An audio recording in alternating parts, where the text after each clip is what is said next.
Bom dia, meus amigos, sejam todos bem-vindos mais uma vez ao nosso canal. Quero aproveitar o ensejo e convidar para você se inscrever, ativar o sininho das notificações, deixar o seu like e também o seu comentário. Pois é, meus amigos, fazendo um calor terrível aqui na região central do estado do Paraná. E aí, onde você vive, na sua cidade, no seu município, tá fazendo calor também? Ou está um clima mais ameno? Aproveita e comente aqui embaixo, né, para a gente conhecer melhor a realidade aí da sua região. Olha, meus amigos, em fevereiro de 2025, os beneficiários do INSS já podem ir se preparando, porque o pagamento já tem data prevista para começar, né? E será a partir do dia 24. O cronograma, que vai até 12 de março, é organizado por datas, né, com base no penúltimo dígito do número do benefício, facilitando a gestão de recursos para milhões de segurados, né? Esse sistema de organização é importante para evitar aglomerações e assegurar que todos os pagamentos sejam realizados de maneira eficiente. Gente, tem que ter uma organização muito específica, né? Por isso que é organizado através do NIS, né? NIS 1, NIS 2, tem um tempo que recebe quem ganha acima do salário mínimo, porque você já imaginou se não houvesse essa organização, como que seria, né? E se deslocando todos os aposentados correndo até as agências bancárias fazer o saque do benefício, se tornaria uma situação insustentável, né? As agências bancárias não teriam condição física, né, para receber todos os aposentados de uma vez só. Então é por isso que foi feito essa organização, né, e foi estabelecido esse calendário. Se não me falha a memória, bem antigamente, o que acontecia? Começava no dia 1, né, o pagamento, e se estendia até o dia 15, se não me falha a memória, gente. Eu tô me recordando lá atrás, né, no tempo que meu pai ainda começou a receber o seu auxílio doença, lá no tempo lá que meu avô era aposentado, que minha avó era aposentada, era dessa maneira que funcionava. Eu até questiono você que é aposentado mais velho, se você lembra desse tempo que o cronograma de pagamento começava no dia 1 e não era através do computador, né? Ainda era o carnezinho, chegava lá no banco, era um negócio bastante burocrático para receber a aposentadoria, mas foi modernizando, né? Agora cada aposentado tem um dia específico, né, para ir receber a sua aposentadoria. Mesmo assim, ainda dependendo, né, do tempo, a fila nos bancos, a fila nas lotéricas. Mas então, se você é aposentado, se você é pensionista, vai se preparando que já a partir do dia 24 a grana vai começar a entrar na conta. E para o pessoal do Bolsa Família, o pagamento vai começar mais cedo,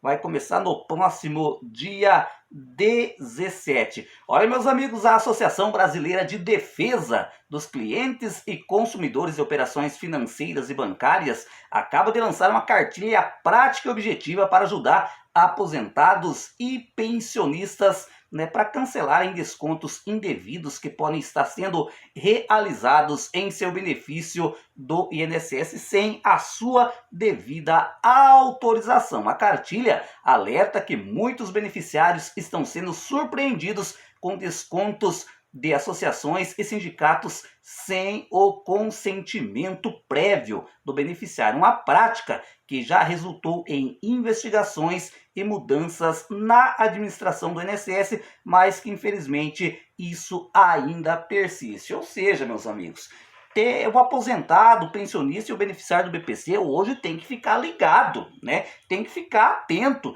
É aquilo que eu sempre comento aqui no canal.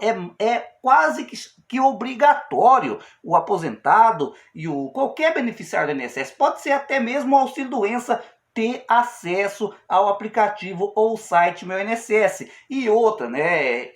Virar rotina contar o dinheiro na hora de fazer o saque lá no banco, né? Por exemplo, um dia antes, né?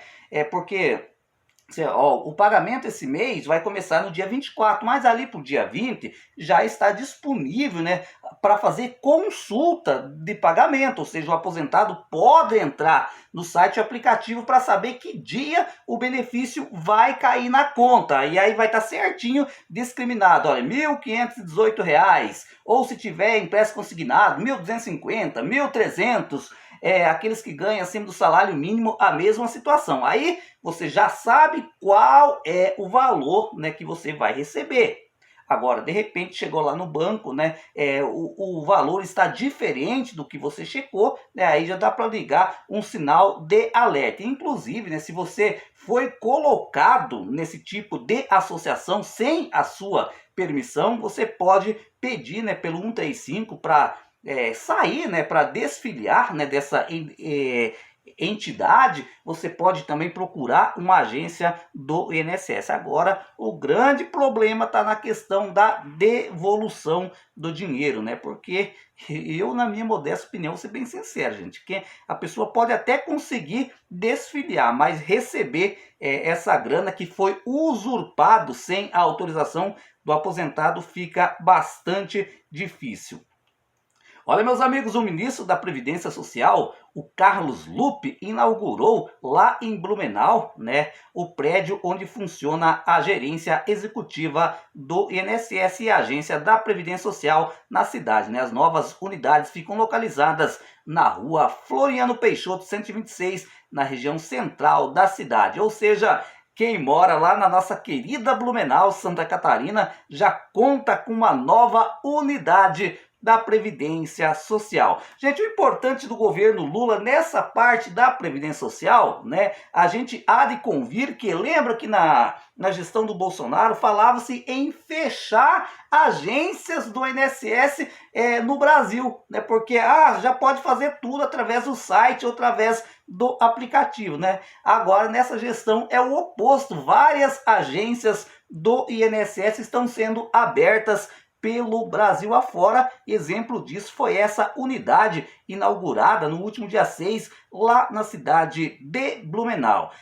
Na cerimônia de inauguração, né, da unidade da Previdência Social, o ministro Carlos Lupe afirmou que a Previdência Social é o maior instrumento de distribuição de renda do país. Isso não se tem dúvida, gente. Não se tem dúvida a importância que o INSS tem para a vida da grande maioria dos brasileiros. São mais de 40 milhões de beneficiários no Brasil, totalizando 70 bilhões de reais pago a aposentados e pensionistas e segurados de beneficiários do BPC, ou seja, né, hoje 70 bilhões de reais são pagos por mês, né, e esse dinheiro vai para os pequenos, médios e grandes municípios, gerando emprego e renda, né, através desse processo de permuta de imóveis. Estamos conseguindo fazer isso sem gastar nenhum real do dinheiro público, né? Minha meta é proporcionar isso em todos os lugares do Brasil, né? Essa agência lá de Blumenau é uma agência muito bem equipada, né? O equipamento tudo novinho, ar-condicionado, ou seja, quem precisa passar por uma perícia médica, quem vai precisar fazer um pedido de aposentadoria vai ficar lá tranquilamente aguardando, né, a hora de ser chamado. É uma agência moderníssima, né? E o ministro Carlos Lupe falou que tem a intenção, inclusive, né, de inaugurar outras agências nesse naipe, né, de qualidade que foi inaugurada lá em Blumenau. Todos os dias, meus amigos, alguém está me questionando, né? Porque hoje, infelizmente, o aposentado, principalmente os beneficiários por incapacidade, né, estão com medo dessa questão de pente fino. É pente fino daqui, é pente fino dali, é análise documental, fala-se em perícia médica, e aí sempre tem alguém me questionando: César, por favor, comenta lá no seu canal, e se ainda persiste, se aquelas isenções na aposentadoria por invalidez segue valendo, não está valendo mais, como é que está essa questão? Gente, a lei, né, da isenção, que tem, digamos assim, o único grupo, vamos ser bem sinceros aqui, o único grupo de beneficiários do INSS que tem algum tipo de proteção de convocação da perícia médica é só a aposentadoria por invalidez, que hoje é chamado benefício por incapacidade permanente, né? Por exemplo, quem tem 60 anos segue valendo, né? Você é aposentado por invalidez, não se preocupe, você não será convocado, você não será chamado para passar por uma perícia médica de reavaliação no INSS. Tira isso da cabeça. Para isso acontecer, teria que mudar a lei, né? Mas a lei segue a mesma. Então, o aposentado por invalidez que tem 60 anos completo, não importa se tem 2 meses de benefício, se tem 1 ano de benefício, não importa, né? Está totalmente isento de ser convocado, de ser chamado para uma revisão médica pericial. Já aqueles aposentados que tenham 55 anos completo e somando auxílio-doença e aposentadoria por invalidez, tenha 15 anos recebendo benefício, também está proibido de ser convocado para a perícia médica. Agora, gente, essa questão dos 55 anos mais 15 anos de benefício gera bastante dúvida nos segurados, porque muitas pessoas falam, César, mas antigamente acontecia muito, né? Tinha pessoas que ficou aí, como o pente fino lá do Michel Temer mostrou, pessoas há mais de 20 anos recebendo auxílio doença. E no caso, vamos imaginar que uma pessoa esteja recebendo 15 anos de auxílio-doença e tenha 55 anos de idade completa, então nesse caso ele ainda corre o risco de ser convocado para uma revisão médica pericial? Nesse caso corre o risco sim, mas com toda certeza um risco até bom, digamos assim, porque se a pessoa está recebendo há tanto tempo um auxílio-doença, possivelmente se ele for convocado para uma revisão médica pericial, o seu benefício será transformado, né, será convertido em uma aposentadoria por invalidez ou até mesmo uma aposentadoria por idade definitiva. E também tem aquele grupo, né, de beneficiários que convive com HIV, que recebe aposentadoria por invalidez. Esse também, independente da idade, pode ter 20 anos, 30 anos, 40 anos, não pode ser convocado para revisão médica pericial por força da Lei 13.847 de 2019, a lei conhecida, a Lei Renato da Mata. Ou seja, quem está nesse grupo, gente, não se preocupe. Por que dessa pergunta que sempre chega no nosso canal? Porque saiu recentemente na CNN, né, que o governo federal, né, o INSS, pretende fazer uma revisão médica pericial, um pente fino, né, na aposentadoria por invalidez a partir do mês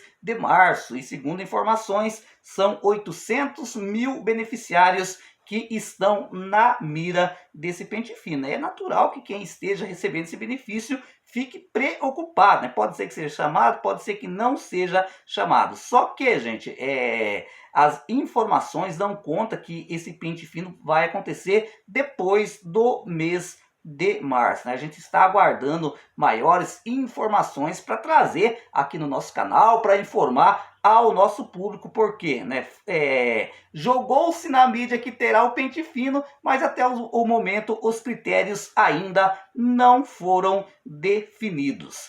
Olha, meus amigos, a Comissão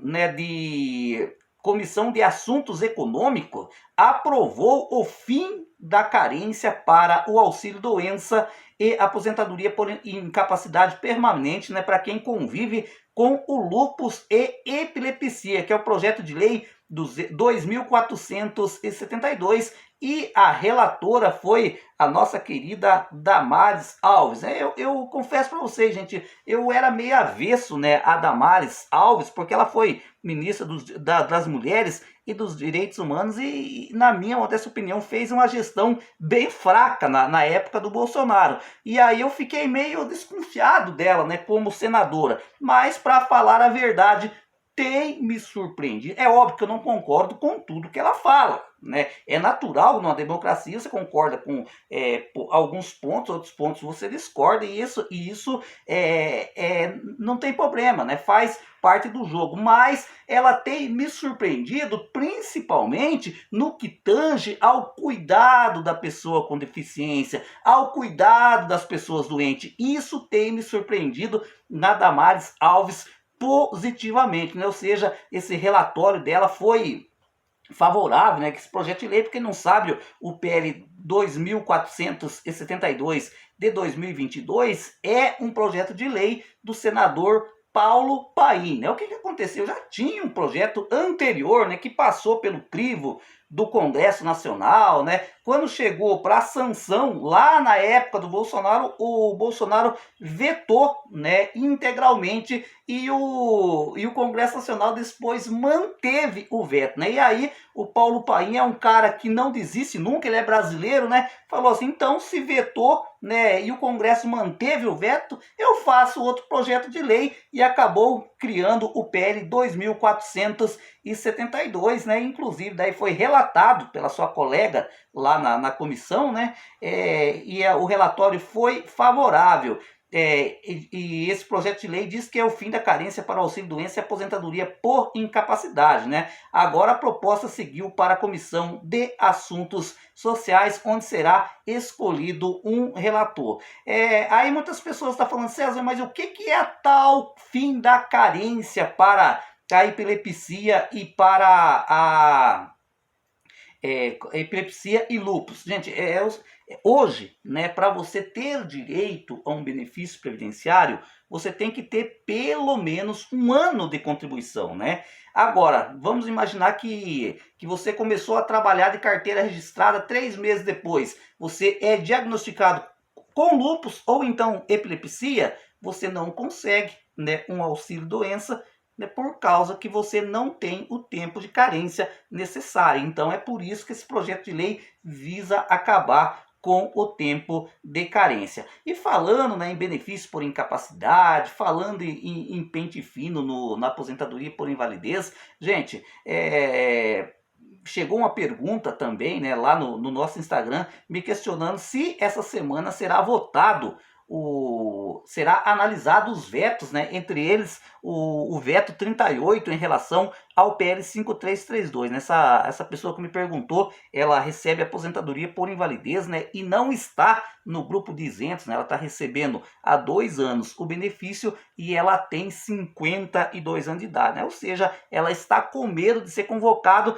para esse pente fino e está na esperança de que o PL 5332, né, ou seja, o veto 38, seja derrubado pelo Congresso Nacional. Eu estava olhando, gente, lá a agenda do Senado para o dia de hoje e para o dia de amanhã. Não tem análise, digamos assim, de nenhum veto, né? Hoje vai ter uma sessão onde vai se deliberar, vai ter uma votação sobre a CPI de manipulação de jogos esportivos e apostas, né? Que é de autoria do senador Romário, mas a análise de veto em específico hoje não vai ter, né? Nem hoje e nem amanhã. Vamos ficar aguardando para que seja liberado, né, a agenda para quinta-feira. Hoje que dia que é? Hoje é terça-feira, né? Vamos ver se na próxima quinta-feira, né, entra na pauta a análise dos vetos presidenciais. E é de suma importância, gente. Essa nossa amiga, ela está coberta de razão, né? Se por acaso o Congresso Nacional derrubar o veto, muitos dos aposentados, né, que poderiam ser convocados para o pente fino agora, a partir do mês de março, na aposentadoria por invalidez, ficariam isentos, né, de ser convocado para o pente fino, principalmente aqueles que têm uma deficiência ou uma doença irreversível ou que seja incurável, né? Olha, meus amigos, dando sequência aqui no nosso primeiro boletim informativo, presta atenção nessa matéria e eu quero saber se você concorda ou não. O presidente da Câmara dos Deputados, Hugo Mota, afirmou que pretende construir um acordo com o STF para alterar o número de deputados federais na Câmara. Aí você vai perguntar, César, então vai diminuir o número de deputados federais? Não, pelo contrário, né? Vai aumentar em 14 deputados, ou seja, pretende elevar de 513 deputados para 527, né? O STF decidiu que o número de deputados de cada estado deve ser revisto em razão do censo de 2022. A Corte fixou o prazo até 30 de junho desse ano para que o Congresso Nacional edite lei complementar para revisar a distribuição do número de cadeiras de deputados federais em relação à população de cada estado, né? Mota deu a declaração em entrevista à rádio Arapuã, lá em João Pessoa. Ele defendeu que mesmo com as mudanças propostas não haja o aumento de despesa. Penso que a solução seria um grande acordo para que aumentemos 14 vagas para que nenhum estado perca, propôs o presidente, né? Temos que fazer isso até junho e tenho de ter a garantia de que o presidente Alcolumbre, ou seja, o presidente lá do Senado Federal, vote. Temos que fazer o dever de casa para que isso não represente um aumento de custo, acrescentou o presidente da Câmara dos Deputados, Hugo Mota. Aqui, gente, é a questão, né, da representatividade. Tem cidades, vamos dizer que hoje tem lá, tem cidade, né, tem região, né, que pode ter 4 deputados, né, representando aquela região lá em Brasília. Só que o censo de 2022 mostrou que a população cresceu e cresceu muito. Aí caberia a entrada de mais um deputado e é exatamente por causa disso, né, que pode elevar, né, o número de deputados, né, saindo de 1.513 para 520, não, de 1.513 não, né, gente, 513 deputados para 527. E aí, gente, o que você acha nessa questão? Você concorda com o aumento de deputados? O Hugo Mota disse que vai tentar, né, fazer um acordo para que não haja mais despesas. Gente, como que não vai ter mais despesas se o salário de um deputado federal fora as verbas de manutenção, né, é mais de 40 mil reais, né? Quase que impossível que não vai ter gasto. Você é favorável ou não o aumento de número de deputados? Comente aí, porque você sabe que aqui no nosso canal você tem voz e você tem vez.